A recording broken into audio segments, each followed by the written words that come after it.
Hey guys, Tyler here from PBS Tuning. Thanks again for watching. We've got another turbo kit on a BRZ, but this one's a little bit different. So it's on a 2.4, so it's a Gen 2 turbo kit build. Now we're happen to be sitting next to one in our office. This particular one is a little bit different to our normal one. We do these all the time, and this particular one was a really good customer of ours. Years and years ago, he was one of our first sort of 300 kilowatt builds on 98. So he didn't want to go 85. We built him an engine, turbo kit, and sort of hit that 300 kilowatt mark. That's exactly what he wanted. And it was great. And he's been an awesome customer. He's upgraded to the new gen, so obviously to a 2.4.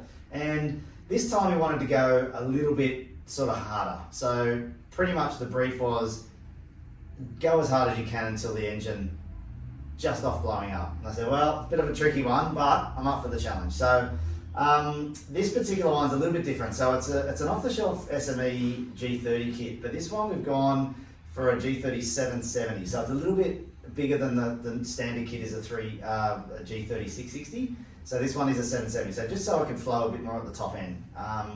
We know that the G30s, again, flow really well. On the 2 litre, they can even hit up to close to 400 or around the 400 mark. But he just wanted to go a little bit bigger because he really wanted to get a pretty high number. Albeit the engine is still stock, which was my little, wasn't sure how much power we can put through it. I know you see a lot of videos and guys doing 600 horsepower, which it may well do on the dyno, but for how long, I'm not sure. But we want to be a little bit more conservative in that. Look, the guy, he drives it all the time. So this particular one, we've opted for a fuel system. So we put in a drop-in radium surge tank to keep up with the fuel demand, because we knew from all the testing on our car that was going to be an Achilles heel.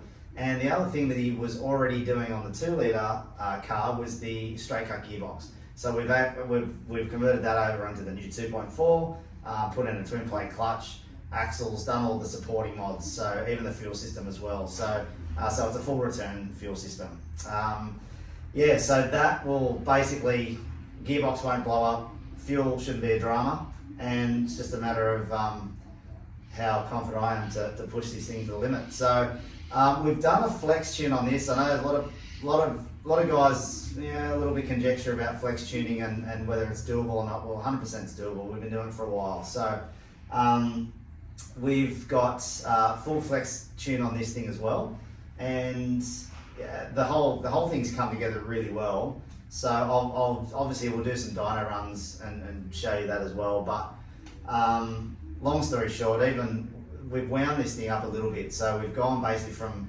pretty big window. We've gone from 7 pound to believe it or not, we're up around 18 pound on the 85. I was a bit worried about it, but it's hung in there. We're not going to run it at that because I said, mate, you're poking the bear there. Something's going to give. So we're running it at a pretty conservative, I call now, about 15 pounds. So that's hitting around the 360 kilowatt mark on 98. On E85, and we're actually tipping just around the 300 mark on 98 on 15 as well. The bigger the turbo, the more it does sort of flow at the top end. So a smaller turbo, it is a little bit harder to hit certain peak numbers. But his particular turbo, he's catered at 4 power, basically. Wanted to make a bit more than the normal one. So so we've got a 7, 11 and 15 pound boost setup. So we'll show you we'll hit the dyno, we'll do some power runs, and then I'll run it through with you at the end.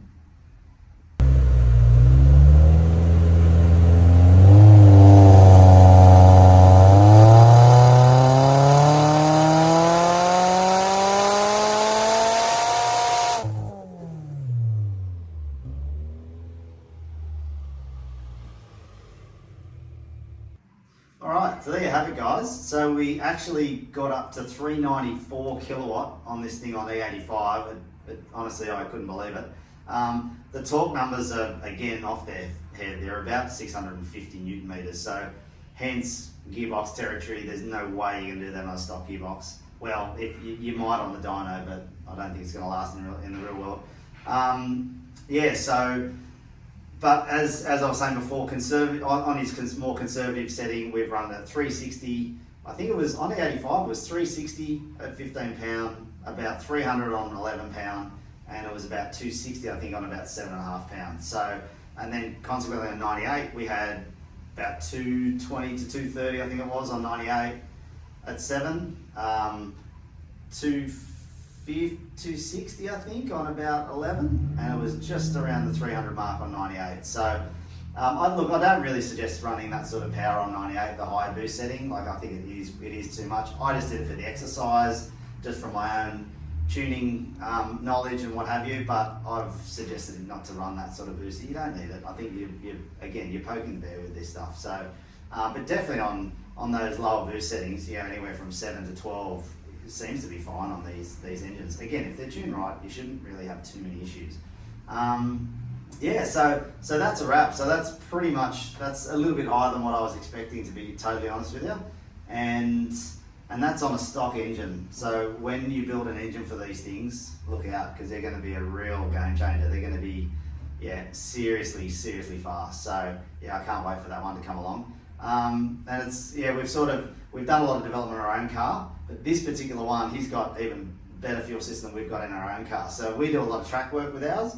This particular one's more of a road type deal. So but no, it's great that he's let us, the customers let us do all the push the bar and get the results that we wanted, and also that he wanted. So it's been really good. So I thank him for that. So until next time, keep watching. We've got a whole heap more videos coming up, so stay tuned.